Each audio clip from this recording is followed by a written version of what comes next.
पिछली बार जब हमारी इंडियन वुमेन क्रिकेट टीम ने एक वर्ल्ड स्टेज पर इतिहास रच दिया था, तब पूरे देश ने तालियां बजाई थी। पूरा देश मानो जश्न में डूब गया था।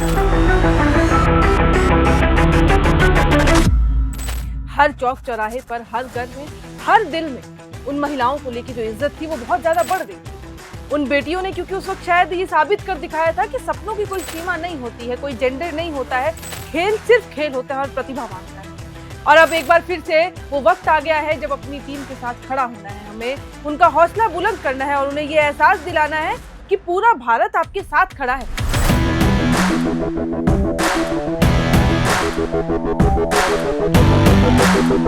चाहे खेल कोई भी हो, जेंडर बाइस के हट के हम आपके साथ हैं। आज से दरअसल T20 वर्ल्ड कप 2026 का आगाज होने जा रहा है। दुनिया की सबसे बेहतरीन टीमें मैदान में खेलते नजर आएंगी और लड़ाई सिर्फ उस एक ट्रॉफी की होगी जिसके लिए हर खिलाड़ी ने सालों से मेहनत की। लेकिन हमारा काम सिर्फ एक है, अपनी टीम इंडिया को सपोर्ट करना, चाहे कुछ भी हो।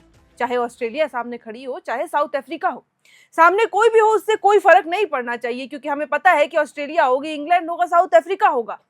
लेकिन क्या हमारी इंडियन टीम किसी से कमजोर है? क्या छोरियों वाली लाइन अब बहुत पुरानी हो गई है? क्या हमारी इंडियन टीम किसी से कमजोर है? इस बार महिला T20 वर्ल्ड कप की मेजबानी इंग्लैंड और वेल्स कर रहे हैं। 12 जून से शुरू हो रहा है, यानी कि आज से। टूर्नामेंट का फाइनल 5 जुलाई को ऐतिहासिक लॉर्ड्स मैदान में खेला जाएगा। और खास बात सबसे ज्यादा पता है क्या है? वो ये है कि 17 साल बाद इंग्लैंड फिर से महिला T20 वर्ल्ड कप की मेजबानी कर रहा है, होस्ट देश बनने जा रहा है। 2009 में जब पहली बार ये टूर्नामेंट खेला गया था, तब सिर्फ 8 टीमें थी, लेकिन 2026 में पहली बार 12 टीमें आपको खेलते नजर आएंगी। टूर्नामेंट के सभी 33 मुकाबले इंग्लैंड के साथ मैदान पर खेले जाएंगे। दोनों सेमीफाइनल द ओवल में होंगे, जबकि फाइनल मुकाबला लॉर्ड्स में खेला जाएगा। लॉर्ड्स वही स्टेडियम है जहां खेलने का हर खिलाड़ी का सपना होता है। और इस बार 12 टीमों को 6-6 ग्रुप में, यानी कि 2 ग्रुप में बांटा गया है। ग्रुप स्टेज के बाद दोनों ग्रुप की जो टॉप 2 टीमें होंगी वो सेमीफाइनल पहुंचेंगी और फिर उसके आगे का जो मुकाबला होगा, कारवां होगा, वो फाइनल की टिकट पे जाके अड़ जाएगा। भारत को टूर्नामेंट के ग्रुप ऑफ डेथ यानी कि ग्रुप ए में रखा गया है। अब इसको ग्रुप ऑफ डेथ क्यों कहा जा रहा है? क्योंकि जहां सेमीफाइनल की राह बिल्कुल आसान तो नहीं होने वाली है। इस ग्रुप में भारत के साथ ऑस्ट्रेलिया यानी कि the Kangaroos, South Africa, Pakistan, Bangladesh और एक मजबूत चुनौती होगी। भारत 14 जून को पाकिस्तान के खिलाफ अपने अभियान की शुरुआत करेगा। उनका पहला मुकाबला होने जा रहा है और इस मैच का जो मेंटल प्रेशर होगा वो बहुत अलग होगा, क्योंकि अलग सीरीज, बायलैटरल सीरीज सब अलग होती है, लेकिन वर्ल्ड कप का मंच बहुत अलग होता है। एक अच्छी शुरुआत टीम की लय तय करेगी। फिर इसके बाद 21 जून को साउथ अफ्रीका के साथ मुकाबला होगा। फिर 28 जून को लॉर्ड्स में भारत का सामना कंगारू टीम से होगा, यानी कि ऑस्ट्रेलिया से। और ऑस्ट्रेलिया को हराना भारत के लिए बहुत ज्यादा जरूरी होगा। मनोवैज्ञानिक यानी कि मेंटल रूप से भी देखा जाए तो सबसे बड़ी जीत होगी। ऑस्ट्रेलिया महिला क्रिकेट की सबसे कामयाब टीमों में से एक है और कामयाब टीम को हरा देना मतलब फाइनल निकाल ले जाना। मैनचेस्टर में होने वाले इन मैचों में साउथ अफ्रीका की तेज गेंदबाजी और बांग्लादेश की फिरकी के पार भी भारतीय बल्लेबाजों को बहुत ज्यादा कठिनाइयों का सामना करना होगा, क्योंकि उसी के बाद ट्रॉफी के पास पहुंचेंगे। टीम इन मुश्किल चुनौतियों को अगर पार कर लेती है, कामयाब हो जाती है, तो वो ट्रॉफी जीतने की प्रबल दावेदार बन सकती है। फिर उस ग्रुप से कोई भी आए, कोई भी फर्क नहीं पड़ेगा, क्योंकि आप मजबूत टीमों को हरा के गए हैं। अब वही टीम इंडिया अपने अभियान की शुरुआत जब 14 जून से करेगी तो पाकिस्तान सामने होगी। और पाकिस्तान के खिलाड़ी, इस बार पाकिस्तान भी अच्छा प्रदर्शन कर रहा है, लगातार उनकी महिलाएं भी अच्छा कर रही है, तो हम उनको भी कम नहीं हाँक सकते। तो उनके साथ मुकाबला सिर्फ अब 2 अंकों का नहीं होगा, बल्कि आत्मविश्वास और मानसिक बढ़त का भी होगा। आपको 2 अंक मिलेंगे, लेकिन आपको वहीं से मोटिवेशन भी मिलेगा। और भारत अब तक सभी 9 महिला T20 वर्ल्ड कप में खेल चुका है। साल 2020 में टीम पहली बार, इकलौती बार फाइनल पहुंची थी, लेकिन ऑस्ट्रेलिया ने खिताब जीतने का सपना वहीं तोड़ दिया था। इसके अलावा भारतीय टीम 4 बार सेमीफाइनल तक पहुंच चुकी है, लेकिन हर बार चूक गई है। उस सपना जो लेके आगे बढ़ी वो हर बार अधूरा रह गया। लेकिन इस बार मौका अच्छा है। हरमनप्रीत कौर की कप्तानी वाली ये टीम इतिहास रच सकती है और वो पूरा दम भी रखती है। और मुझे उम्मीद है, पूरे देश को उम्मीद है कि वैसा करेगी। टीम में कप्तान हरमनप्रीत कौर है, स्मृति मंदना है, शिफाली वर्मा, जेमिमा रॉड्रिक्स, ऋचा घोष, दीप्ति शर्मा, यास्तिका भाटिया, श्रेयांका पाटिल, राधा यादव, रेणुका सिंह, अरुंधति रेड्डी समेत कई प्रतिभाशाली खिलाड़ी आपको टीम में दिख रहे हैं। तो ये एक बैलेंस कंप्लीट है। भारतीय बल्लेबाजी की जब हम बात करते हैं तो स्मृति मंदना क्लास बल्लेबाज हैं, फिर शेफाली वर्मा की विस्फोटक शुरुआत और कप्तान हरमनप्रीत कौर का आक्रामक अंदाज किसी भी गेंदबाज के लिए बहुत ज्यादा चुनौतीपूर्ण हो सकता है। बस चलना सबको होगा।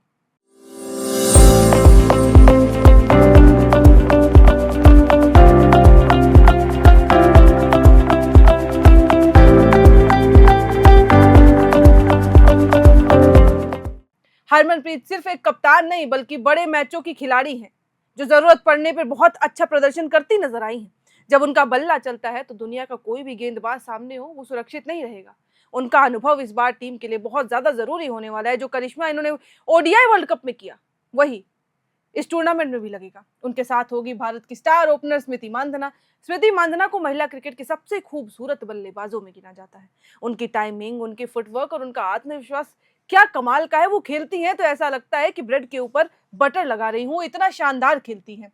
और उसके बाद अहम भूमिका जो रहेगी वो होगी शेफाली वर्मा की, यानी कि आपको एक ओवर से ताबड़तोड़ बल्लेबाजी करनी होगी। पहले ही ओवर से वो आक्रामक खेलने का सोचती भी हैं और अगर शेफाली चल गई तो मैच कुछ ही ओवर में भारत की तरफ झुक सकता है और इसमें कोई हैरानी की बात नहीं होगी।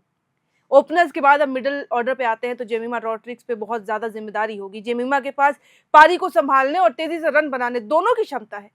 उसके बाद वही ऋचा घोष को भारत की सबसे खतरनाक फिनिशर्स में गिना जाता है। वो सिर्फ छक्के चक्कों में बात करती है और वही इस वक्त की नीड होगी। अगर आखिरी ओवरों में तेजी से रन चाहिए तो ऋचा घोष चाहिए, आखिरी ओवरों में जीत चाहिए तो हमें ऋचा घोष चाहिए। और फिर ओवरऑल सिर्फ बल्लेबाजी नहीं होती है, उसके अलावा गेंदबाजी भी होती है और गेंदबाजी भी हमारी बेहद मजबूत दिखाई दे रही है। लेकिन वहां कैसा करेगी ये भी देखने वाली बात होगी। इंग्लैंड की परिस्थितियों में रेणुका सिंह ठाकुर भारत की सबसे बड़ी उम्मीद है। नई गेंद से स्विंग निकालने की उनकी क्षमता दुनिया के किसी भी बल्लेबाजी क्रम को परेशान कर सकती है। मिडिल ओवर्स में दीप्ति शर्मा, श्रेयांका पाटिल और राधा यादव की स्पिन तिकड़ी जो है वो विरोधी टीमों के लिए काफी ज्यादा चुनौतीपूर्ण रहेगी। दीप्ति शर्मा का अनुभव, श्रेयांका का आक्रामकता और राधा यादव की चतुराई भारत को संतुलित गेंदबाजी दिला सकती है। बस शर्त एक होगी कि इनको बैलेंस के साथ, शांति के साथ खेलना पड़ेगा। हालांकि राह फिर भी आसान नहीं होगी क्योंकि सामने आपकी जो टीम्स हैं वो लेजेंड है, वो दिग्गज है। ऑस्ट्रेलिया 6 बार की चैंपियन है और इस बार भी सबसे मजबूत दावेदार मानी जा रही है। फिर साउथ अफ्रीका लगातार बड़े टूर्नामेंट में शानदार प्रदर्शन कर रही है और मेजबान इंग्लैंड को भी घरेलू परिस्थितियों का फायदा मिलने वाला है और उसमें इस बार मुकाबला अपने देश में नहीं है बल्कि देश के बाहर है और भारत के लिए ये बहुत बड़ा चैलेंज है। लेकिन भारतीय टीम ने पिछले साल वनडे वर्ल्ड कप जीतकर ये तो साबित कर दिया है कि वो बड़े मंच पर इतिहास रच सकती है। कोई खिलाड़ी सामने हो, कोई भी टीम सामने हो, कोई फर्क नहीं पड़ता। इस बार आईसीसी ने रिकॉर्ड 87.64 लाख अमेरिकी डॉलर यानी करीब 83.74 करोड़ रुपए की कुल प्राइज मनी भी घोषित कर दी है। ये टूर्नामेंट सिर्फ ट्रॉफी की लड़ाई नहीं है बल्कि महिला क्रिकेट के बढ़ते कद का भी एक प्रमाण होने वाला है और ये प्राइज मनी एक मोटिवेशन भी है। भारत में दर्शक स्टार स्पोर्ट्स नेटवर्क यानी जियो हॉटस्टार और आईसीसी टीवी पर भी सभी मुकाबले देख सकते हैं, लाइव देखने को मिलेंगे आपको। भारतीय टीम के सभी मुकाबले अगर इंडियन टाइमिंग के हिसाब से बताऊं तो 7 बजे से शुरू होंगे। तो तैयार रहो क्योंकि सिर्फ क्रिकेट नहीं होने वाला है, ये वो सपने होंगे, वो मेहनत की कहानी होगी जो हमारी महिला टीम एक बड़े मंच पे जिसका प्रदर्शन करने वाली है। हमारे टीम में 11 के 11 खिलाड़ी, या मैं यूं कहूं कि 15 जो स्क्वाड में है, हर किसी का संघर्ष अलग है, हर किसी की कहानी अलग है। कोई किसान की बेटी लड़कर आगे बढ़ के आई है तो कोई किसी के पिता मध्यम वर्ग में काम करते थे, यानी कि कहानी बहुत अलग है। वनडे में हमने काम कर दिया, मैच देश में हुआ था, लेकिन ये T20 वर्ल्ड कप देश के बाहर होने जा रहा है। हमारी महिला टीम पहुंच चुकी है, तैयार है, लगातार प्रैक्टिस कर रही है।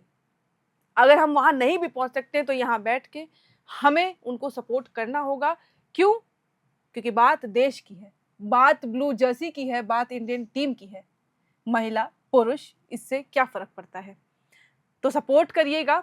12 जून यानी कि आज से शुरुआत होने जा रही है। भारत का पहला मुकाबला हमारे प्रतिद्वंदी पाकिस्तान के साथ होने वाला है और पाकिस्तान कमजोर है, मजबूत है, उससे फर्क नहीं पड़ता। हमारी टीम क्या करती है उससे बहुत ज्यादा फर्क पड़ने वाला है। उनको शुरुआत अच्छी चाहिए। FRP pressure vessels are made using fiber reinforced plastic, a powerful combination of high strength glass fibers and corrosion resistant resin. At Duraplast, we manufacture these vessels using advanced filament winding technology. Layer by layer, resin-coated glass fibers are precisely wound over a rotating mold, creating a structure that is lightweight, high strength, and built to handle pressure. The result? Superior corrosion resistance, longer lifespan, lower maintenance costs for industries that demand performance without compromise. For customized FRP pressure vessel solutions,